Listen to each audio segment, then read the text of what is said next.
Hi guys, this video was originally shared as September's project in the monthly challenge group on my art community journal workshops.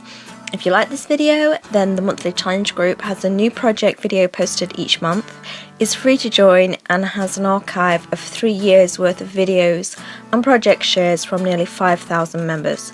You can join at journalworkshops.ning.com.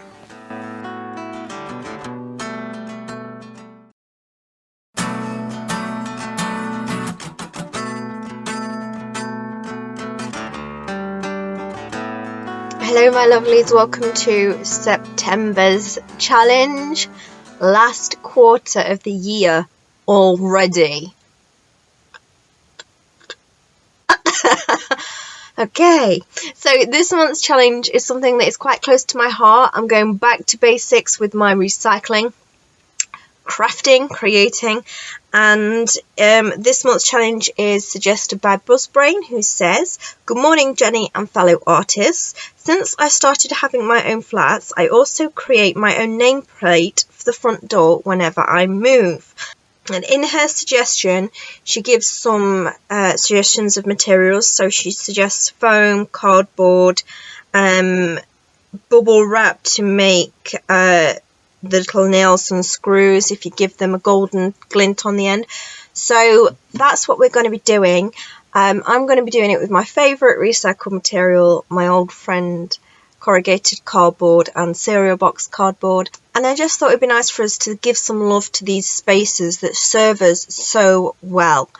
And even if you don't have your own art room, feel free to still create a sign, even if it's for the kitchen table, that's like a placemat, so that you can put it, you know, like when you go into an office of an executive or a president or somebody that has one of those little signs on their desk that makes it official.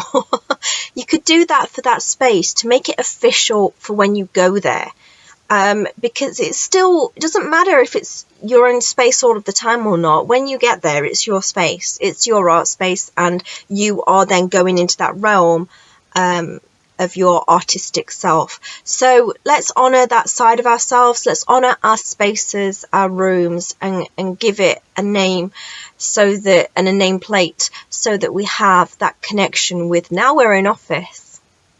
Now we're in business, now we're working, now we're on it, now we're creating. Let's get going.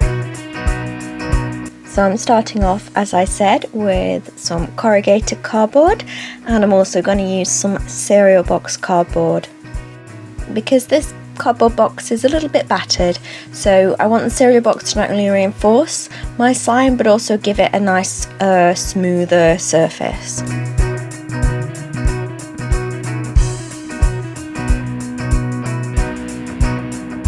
I'm freehanding the shape of my sign. I'm going to add a nice chunky frame to it to give it some dimension. You can use a particular shape for your sign. You can make a hanging sign. You can make a desk sign, as I said at the beginning. You can make any kind of sign out of your corrugated cardboard. You just need to plan at this point what that is going to be.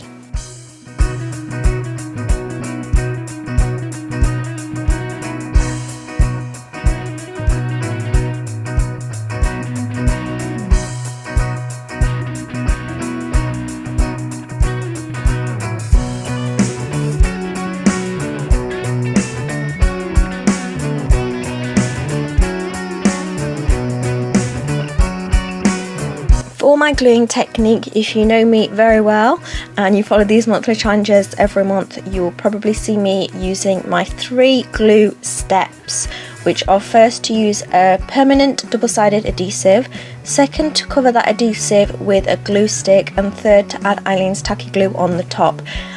I like the double-sided adhesive because it's really strong and permanent, but I also don't like it because it adheres to the first thing it attaches to, so there's no movement and no give in it. So that's why I use a glue stick on top, because it gives it that slip so you can rearrange your pieces.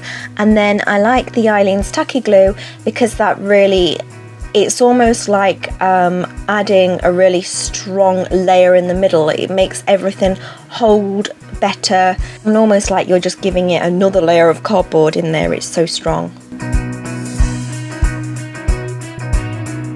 I'm using my gluing technique again with this piece of pizza box cardboard. I'm mixing it up with a pizza box, so that the front of my sign has got that nice smooth surface, and what I'm going to attach onto my sign then doesn't absorb into the corrugated cardboard, because I'm going to use some wet glue, and when you use wet glue on corrugated cardboard it kind of just sinks in and swells up, so that gives some nice resistance.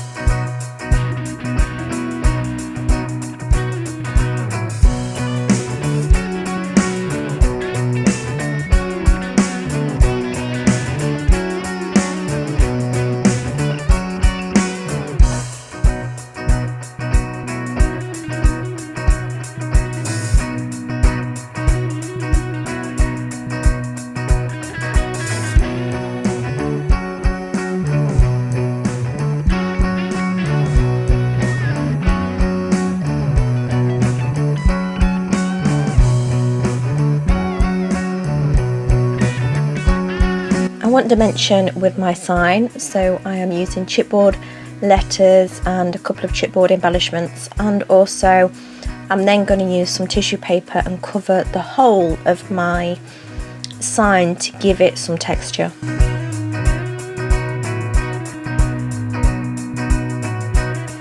The glue I'm using is a PVA glue mixed with water to my favourite consistency. You can use any kind of wet glue, but I would suggest a really heavy thick acrylic matte medium. Might not make the tissue paper really adhere to your piece. Like, you want a paper mache look with this, so a really nice wet glue is what gives you that look. And covering your piece with the glue on top then makes the whole thing a really solid structure. These little bits that I'm trimming off I'm actually going to keep and use to cover the back of the sign as well. You waste not, want not in my studio.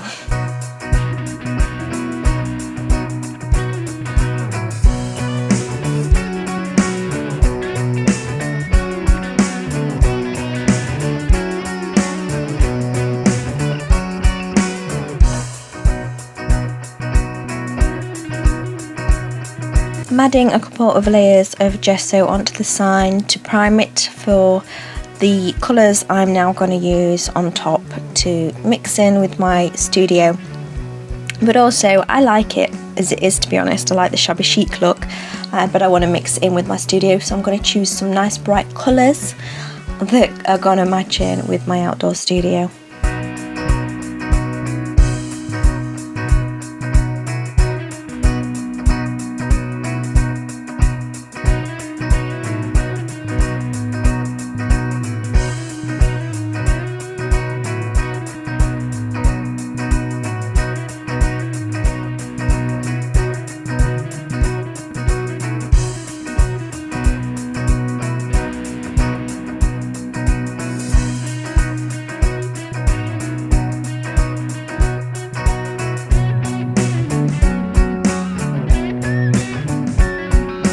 To give my sign a distressed look, I'm going to add the paint in two different ways onto the sign. I'm first going to use kind of a dry brushing technique, and then I'm also going to use my finger so that I can hit and miss the raised parts of the sign as I want to, and it gives it an overall like a really nice vintagey distressed look, but with the bright colours that I wanted.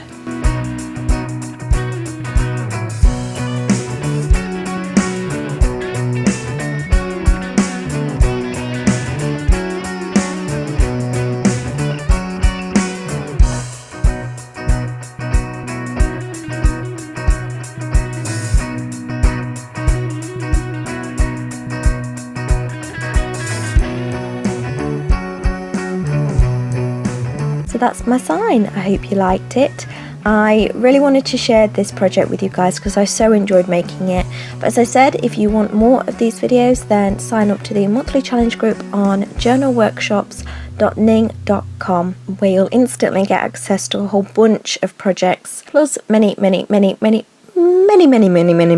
monthly challenges to come. Much love, everybody. Bye bye.